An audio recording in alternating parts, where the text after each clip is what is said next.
Reports confirm that the SAS are in standby for Remembrance Day this year, and some are stating that it is the biggest defence from the SAS on our own shores since the Iranian embassy situation in 1980. It is the largest counter-terrorism operation in decades, all to secure Remembrance Day ceremonies across the country. This comes amid heightened fears of disruptions or attacks from radical Islamist groups and far-left extremists, potentially financed by external bodies, external actors such as Iran. The deployment reflects a broader national security concern, with the elite SAS units typically reserved for overseas missions.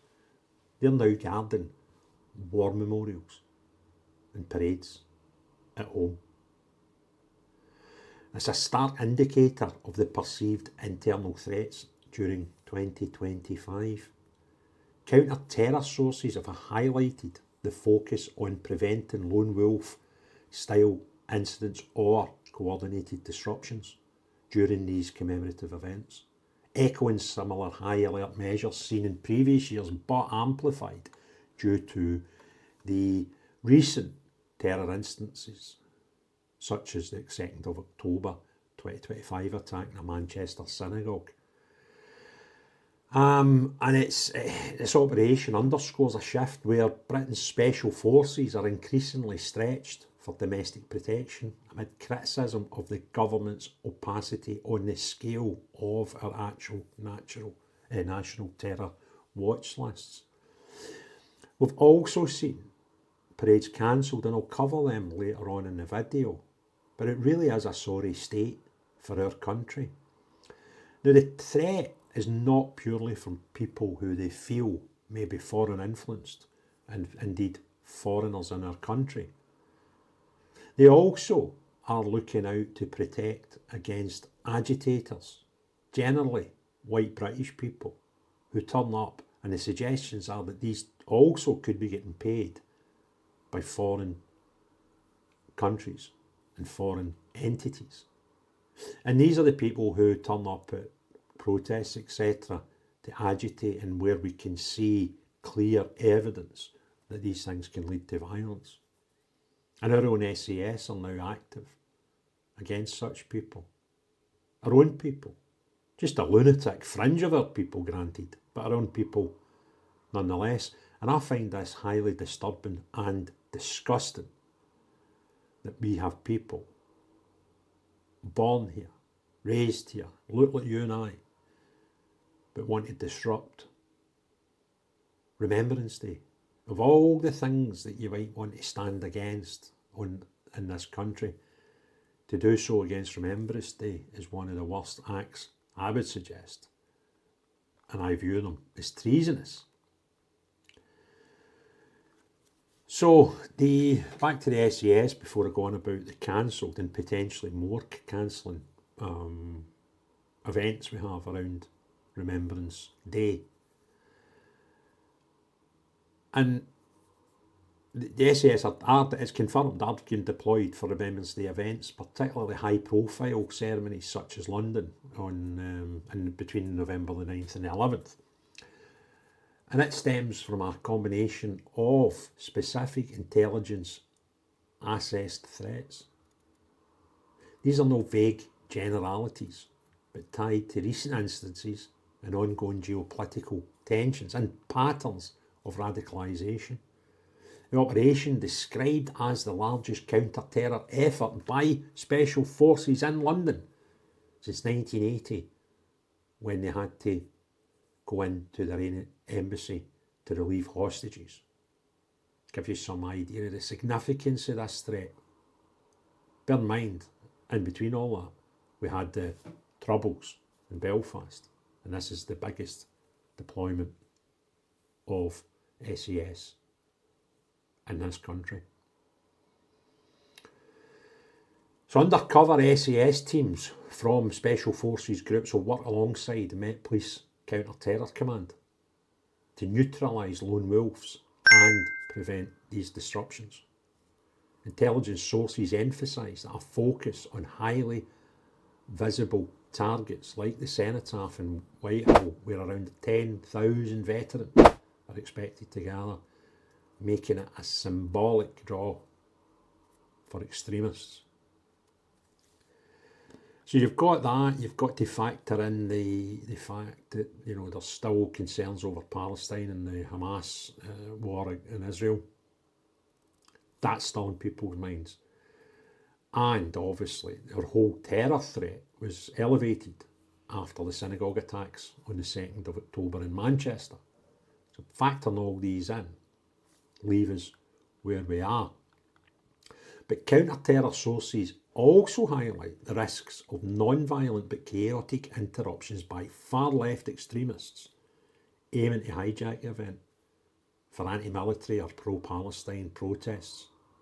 And now they can or could escalate into violence, another thing which would be shocking, disgusting, but another thing that concerns our intelligence forces. Now the MI5 Director General Ken McCallum, who only learned last week, was from the other side of the River Clyde, from where I am just now.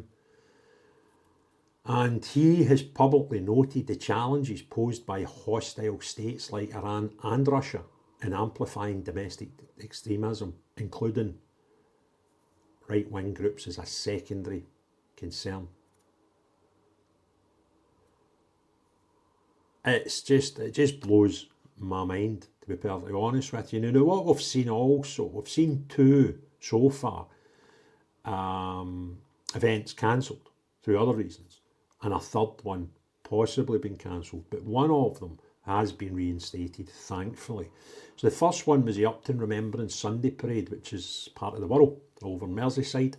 Now that parade has been held annually since the end of World War I and attended by normally about 1,000 people, involving veterans marching to their war memorial. Now it was originally withdrawn because of traffic control and road closures. Organisers, the British Legion branch, have only got 4 active members, and they couldn't provide the required risk assessments, public liability insurance, or meet the 6-week notice period for closures influenced by last year's Liverpool car ramming incident. Really, is that where we're at as a society? These 4 old boys, because they don't have the manpower, would lose out on their Remembrance Parade. So, however, what's happened so far, it has been scaled back to just a wreath-laying ceremony only at the War Memorial with no parade. The council waived fees but the event still couldn't proceed. Locals are encouraged to attend nearby parades at Hamilton Square, Cenotaph and Christchurch in Bebington. That's heartbreaking, absolutely heartbreaking. Behind me is Glasgow Sheriff Court, one of Europe's busiest courts. And because of that fact, we'll see every week several members of the public and podcasters, etc., facing trials in here for a number of things. However, an increasing number are for posts on social media, videos on YouTube, etc., etc., etc. And for that reason and that reason alone, I believe it would make sense for everybody who does podcasts as a minimum to join the Free Speech Union, because they will help protect you when the law turns on you. That doesn't give you carte blanche to say what you want as a member, but it does give you the protection to help you when the law goes wrong. This is not now only something that should be considered by podcasters, because we are seeing more and more people each day arrested. Normal people who don't even see themselves as civilian journalists, arrested for posts on social media. So it makes sense to join the Free Speech Union, because we live in this country in 2025. And the other one was Holyland Poppy Display. This was the one that was to go up in the lampposts in Barnsley. The annual displayed 350 poppies on lampposts in the town centre, organised by the Holyland Remembrance and Parade Group. And each different poppy had remembrance to individuals, had their names on it, people that had given their life for this country. But the council rule changes on attaching items to street furniture and increased flag flying regulations, which is linked to obviously the Union Jack flying that's been going on all over the country and the saltire up here.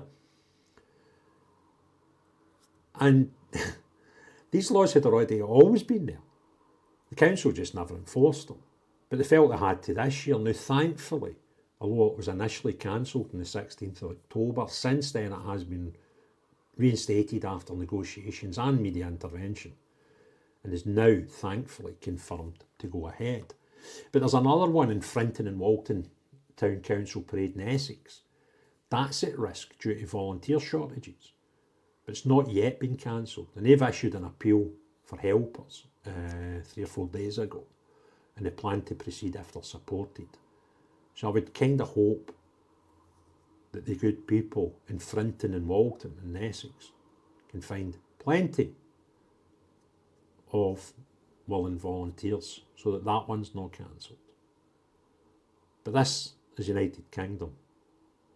Remembrance Day should be one of our biggest days to show respect to hundreds of thousands of armed personnel who paid the ultimate prices over the years in not only World War I and II, but all over the place. And having our own special forces, having to protect, to allow British citizens to pay respects, is quite frankly disgusting.